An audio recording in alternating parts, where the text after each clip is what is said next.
Good day, Miss. I am Iethan and along with me are my fellow members in Group 6. And today I will talk about Chapter 1, which is about the nature of mathematics. Sa mga natutunan natin sa GEMATMW or Math in the Modern World, we should know its origin as well. For me, Chapter 1 serves as the backbone for every college student to learn about mathematics.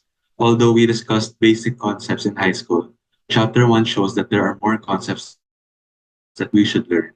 The nature of mathematics is like a wake-up call na kahit ayaw natin sa it will exist hanggang sa pagtanda natin because math is everywhere. And even though it gives us problems, the biggest problem in the universe is having no problems at all.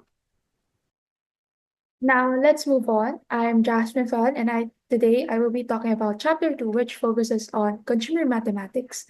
Ang natutunan ko here is that dapat ang pera ay hindi lang napupunta sa savings account since interest is small and parang natutulog lang yung pera. And I think better ang time deposit savings since mas mataas ang interest, and if you don't need that money naman agad-agad, I think better to put the money on time deposit. And for me, if people have extra money that they can risk, maybe they can try investing their money, pero not all risks will have rewards. Some will have loss. Sa credit cards naman, they are helpful yet dangerous kasi sometimes we don't keep track of what we spend, tapos pagdating ng bills, hindi natin mabayaran. So we have to be mindful kasi mahirap na kapag nagkautang. Good day, everyone. I'm Elyza Joy N, and today I will be talking about Chapter 3. What I've learned in Chapter 3, which is all about communication, taught me that we often take digital messages for granted. Behind every text or email, systems like parity checks and Hamming codes ensure that our messages arrive correctly. This made me think about how misunderstandings happen in human communication when information gets corrupted. Just like computers detect and correct errors, we also need to clarify and verify what we hear to avoid miscommunication. As a future law student, this is especially relevant as legal work relies on precise communication, and even small misinterpretations can have major consequences. Just like error detection in digital systems, lawyers must ensure clarity in laws, contracts, and arguments. Moving on to chapter 4 with me, Yukah TIPICO, is a module which I believe is very important for everyone. Decision making. What I realize here is everything is basically a game. Our lives are a game. You can apply odds and chances to everything you do. And of course, decision making is very critical in our lives. Just like in video games, understanding the game is what makes you win. You need to understand the players, the moves, and the payoffs to have a better result or a result that is in your benefit at least. I believe this topic is an important lesson for anyone to progress in life.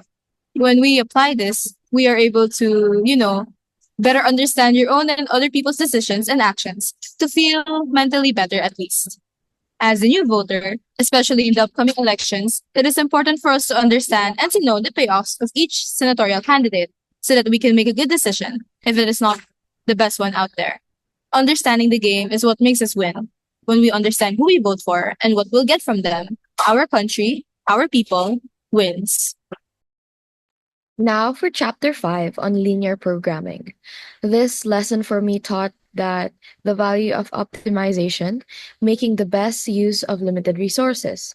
This applies not only to business and finance, but also to daily life. From budgeting to time management, as a law student, balancing studies, extracurriculars, and personal life requires strategic planning. Linear programming reinforces that efficiency isn't about choosing what's good, but what's best given the constraints. As a business student, if I were to create my own business, gusto ko yung makakatipid sa shipping pero mabilis pa rin makakarating sa customers. And this is how transportation problems comes in.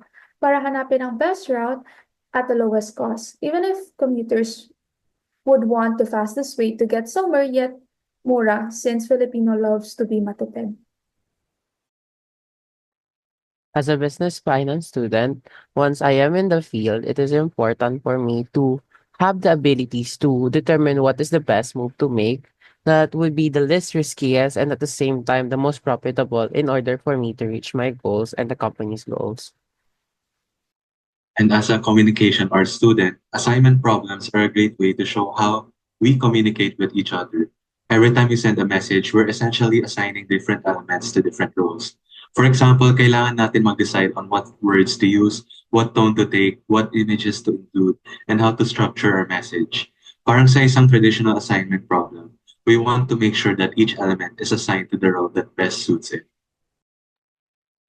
Hi, I'm Prinz Cabanas, and today I will talk about Chapter 6 and what I learned from this chapter.